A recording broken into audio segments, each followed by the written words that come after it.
On va voir ce qu'est la réflexion et comment l'utiliser à travers un exemple concret en PHP. Je vais commencer par vous introduire eh bien, ce que c'est tout de suite. La réflexion en programmation, y compris en PHP bien évidemment, ou dans n'importe quel autre langage de programmation qui dispose d'une API de réflexion, c'est une fonctionnalité qui va permettre à un programme en fait de visualiser sa propre structure et de consulter des informations à propos de ses composants internes, c'est-à-dire les classes, les méthodes ou encore les propriétés que compose cette classe. Pour faire plus simple, on va imaginer que notre programme PHP, c'est une boîte magique qui contient des objets. En fait, la réflexion, ça va être un peu comme une loupe qui va nous permettre d'inspecter cette boîte et de découvrir bien, tout ce qui s'y trouve au plus profond qui soit. Donc voilà à peu près pour l'explication de la réflexion. Pour comprendre ça de manière plus concrète, on va directement ouvrir un dossier et commencer à coder. Alors je vais ouvrir moi ce dossier-là, alors pas avec Mobile Externe, pardon, avec PHP Storm. Et du coup, on va initier un projet PHP avec Composer. Ok, on démarre ça. On va faire un Composer init pour avoir l'autoload et puis bien utiliser le système de classe avec PHP. Alors dans mon terminal, du coup je suis bien dans mon dossier Reflection, Automatically. On va lancer la commande composer init. Si vous n'êtes pas composer, vous pouvez le télécharger sur getcomposer.org ou .com. Composer init. Ça va nous permettre de créer un fichier composer.json avec l'information qu'on va lui spécifier Pentiminax/réflexion par exemple. Au niveau du package name, voilà, on laisse l'auteur comme ça. On va pas choisir ici donc package type project, on va pas choisir de minimum stability, licence non. Dependencies, on va pas prendre de dependencies, ni de dev dependencies. Oui, on va mettre le namespace comme ceci. Et donc en fait, ça va nous créer un fichier composer.json, un dossier vendor, avec du coup l'autoload pour charger nos classes. Le PSR4 qui nous signifie le namespace à partir de quel dossier il commence, donc c'est dans le dossier SRC. On va du coup directement à la racine de mon dossier principal ici, créer un fichier index.php. En fait, on va s'en servir pour euh, faire nos tests. Donc pour importer nos classes, il va falloir utiliser require once de dir.vendor/autoload.php. Ok. Et donc à partir de là, on va pouvoir travailler. Ce que je vous propose du coup, avant de voir la réflexion, donc c'est de créer une classe que l'on va appeler user, donc dans le dossier src. Voilà, classe user. Ce que l'on fait du coup ici, alors, ok. Dans mon PHP Storm, je veux dire que je suis en PHP 8.2. Une réflexion classe, du coup, c'est un objet. Reflection class. Alors, on a beaucoup d'autres types d'objets en PHP, mais là, ce qu'on va voir principalement, c'est la reflection class, qui va nous permettre de refléter, comme son nom l'indique, une classe. Du coup, alors on passe en paramètre du constructeur l'objet ou la classe. Donc ici, ça va être user2.class. Alors, namespace par contre, ça va être. Alors, attendez, je me suis. Ouais, ça va être Pentiminax/réflexion. Ah mince, c'est un conflit. Ok. On va plutôt utiliser slash tutorial par exemple. Et ça va être beaucoup plus simple. Tutorial. Ok. User2.class. Importe. Hop. Ok. Donc maintenant, si je lance php index.php, classe pluriel story long exist. Peut-être qu'il faut faire un composer update pour régénérer l'autoload. Ok. Et voilà, ça bug plus. Ok, nickel. Parce qu'en fait, forcément, Reflection Class, ça doit avoir un namespace qui défini quelque part et qui du coup était en conflit avec Reflection, ou alors il y a un objet qui s'appelle Reflection, voilà, c'est ça. Et donc forcément, il y avait un conflit. Bon, désolé pour cette petite parenthèse. Ce que l'on va faire du coup, c'est afficher Reflection Class. Alors, getName. Pantimina tutorial user, donc là en fait comme on a placé en paramètre du coup du constructeur de reflection class, eh bien la classe user, on retrouve dans la fonction, donc dans la propriété getName, pardon, par la méthode getName, eh bien le namespace que compose ma classe user, tout simplement. Ok.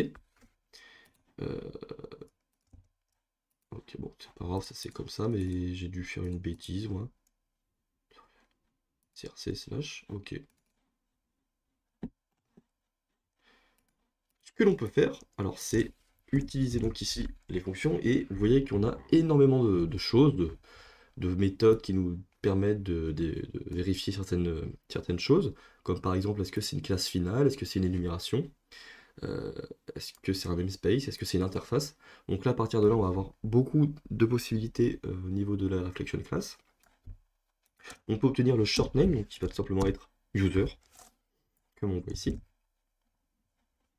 Et donc, ce qui va être intéressant, c'est la possibilité de récupérer les propriétés, ou encore les constantes, les méthodes, et on va pouvoir en fait interagir avec pour, par exemple, faire de la génération de code. Alors, voilà pourquoi c'est pas mal utilisé aussi.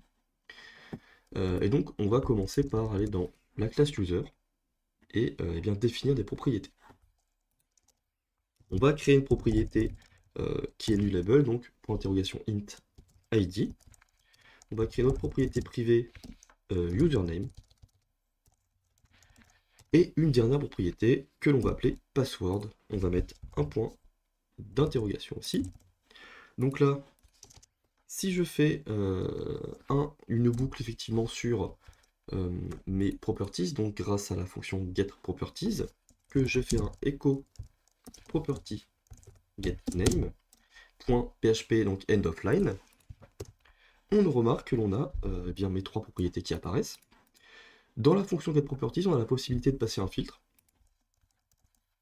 Ces filtres sont au nombre de 4. On peut récupérer uniquement les propriétés statiques, protected, private, ou alors public.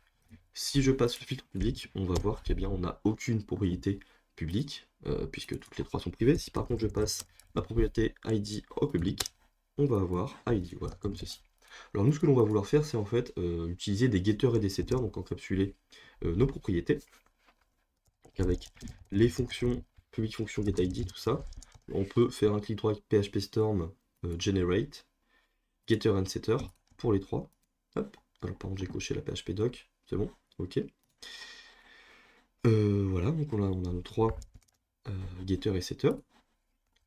Donc là c'est cool, on a affiché du coup les propriétés. Alors on peut faire un petit... on peut afficher echo propriété, mince pardon, je sais plus écrire, de la classe user. Hop. Voilà, donc comme ça par contre on va enlever le filtre. Ok. Donc maintenant qu'on a les propriétés, on va pouvoir faire un écho des méthodes. Méthode de la classe user. Et donc là on fait la même chose. On a la fonction getMethod, alors qui pareil, propose les mêmes filtres. Statique, public, protected, private, final et abstract. Par contre on a deux filtres en plus. Mince, ok. Donc là on a getUsername, c'est username, getPassword, c'est password, getID, c'est ID. Donc voilà. On obtient eh bien, les méthodes, c'est cool.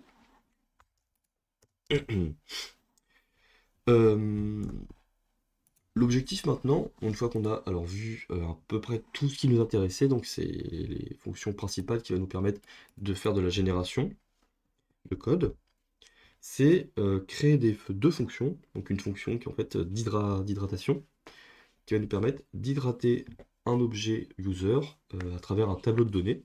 Donc par exemple, si j'instancie une nouvelle classe user, donc là si voilà, je peux appeler les getters et les setters comme ceci. Bon, imaginons que dans une fonction, on récupère un tableau de données, et en fait, on veut passer ce tableau à notre user sans utiliser de constructeur.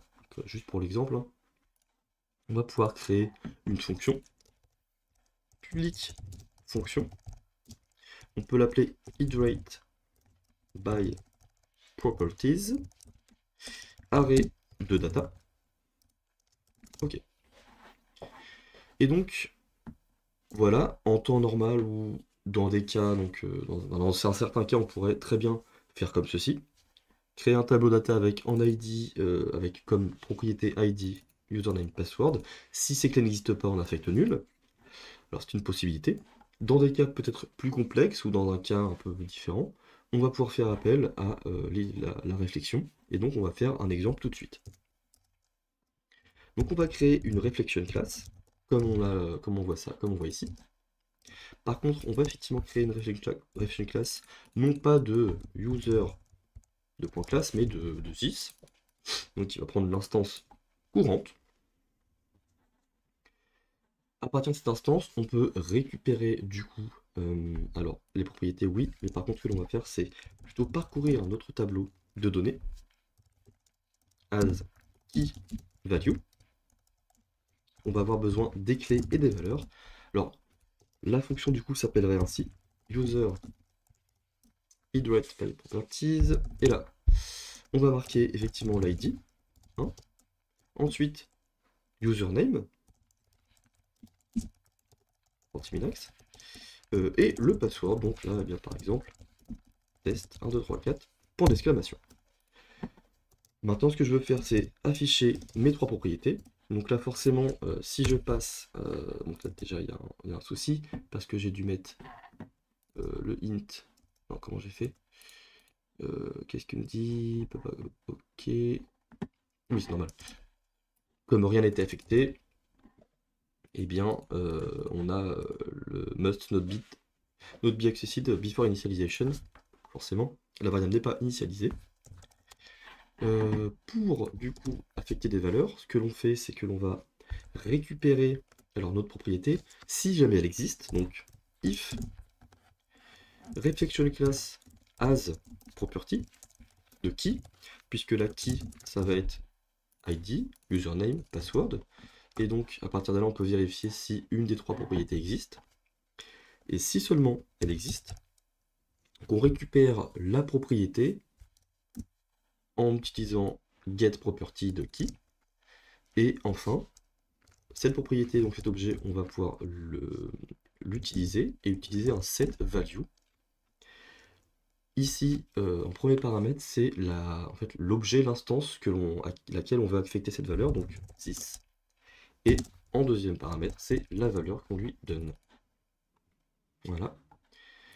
Maintenant, on va pouvoir réexécuter notre programme et se rendre compte que, eh bien voilà, ici, on va marquer user evaluated by properties. Bon, écrit un peu en anglais ici, mais c'est pas grave. Hop, 1, Pontiminax, test 1.3.4. C'est donc voilà, comme ça que ça fonctionne à ce niveau-là. Maintenant, on va pouvoir créer une fonction où on va hydrater, non pas en utilisant des propriétés, mais en utilisant des méthodes. Puisque là, nos propriétés sont censées être privées, vous avez vu que même si elles sont privées, grâce à la réflexion, on a quand même la possibilité d'y accéder et du coup de faire des manipulations dessus. Mais imaginons qu'on veuille plutôt utiliser un setter et un getter, donc par exemple pour une set password, en fait, ce que l'on fait ici, c'est qu'on ne veut pas stocker en clair le mot de passe, donc le seul moyen de l'enregistrer correctement, c'est de passer par la fonction password hash, et du coup d'enregistrer le password haché grâce à la fonction set password. On va créer une deuxième fonction du coup, public function, by methods. La même chose, array data. La même chose, on crée une reflection class. On va effectivement utiliser une boucle for each. Alors, pour ceux qui se demandent aussi, le plugin que j'utilise, c'est VS Codium pour l'autocomplétion. Voilà. C'est Codium, pardon, pas VS Codium. On va appeler la fonction donc exactement de la même manière, sauf que la différence, ça va être que on veut que le mot de passe soit haché. By methods. Voilà, donc ici on appelle la deuxième fonction avec le même tableau de données. Hop. Et donc ici, ça va être quasiment pareil, on va pouvoir copier ce code que l'on a au-dessus dans les droits by properties, mais au lieu d'utiliser la fonction asProperty, on va utiliser la fonction asMethod. Vous voyez qu'on a aussi asConstante. Maintenant, on va plutôt affecter méthode. Alors, par contre, au tout début, donc si jamais on a la méthode, alors, pardon, juste au-dessus, il faut quand même utiliser une concaténation, comme ceci, parce que là, la méthode, en fait, qui, donc ici, ce serait id, bah, la méthode id n'existe pas. Nous, ce que l'on veut, c'est la méthode setID, donc il nous faut passer la chaîne set, et avec useFirst, on a du coup là, on met en caractère, en majuscule le premier caractère de la clé, donc set user, ça donnerait ça. Et donc à partir de là, on va pouvoir vérifier si la méthode existe au sein de cette classe. Dans le cas où elle existe, du coup, méthode égale reflection class getMethod de méthode name, on va pouvoir du coup appeler cette méthode grâce à la fonction invoke. Invoke, voilà. La même chose, il nous faut passer l'instance courante et la valeur du coup que l'on passe à cette méthode. Il ne faut pas oublier non plus de remplacer le qui ici par méthode name, forcément pour retrouver la méthode qui correspond. Hop, et ça. Ensuite, on va afficher bien, les valeurs de ce qui se passe après iterate by method. Et voilà, on obtient bien, le nom, l'id, ainsi que le mot de passe qui cette fois a été haché puisqu'on est passé par la fonction setPassword et non plus directement par la propriété privée. Voilà, c'est tout pour moi sur la réflexion, j'espère que la vidéo vous a plu. Si elle vous a plu, n'hésitez pas à laisser un pouce bleu. Vous pouvez laisser un commentaire si vous avez des questions, si jamais j'ai été trop vite sur un sujet. Et on se retrouve très bientôt pour une nouvelle vidéo. Allez, salut tout le monde!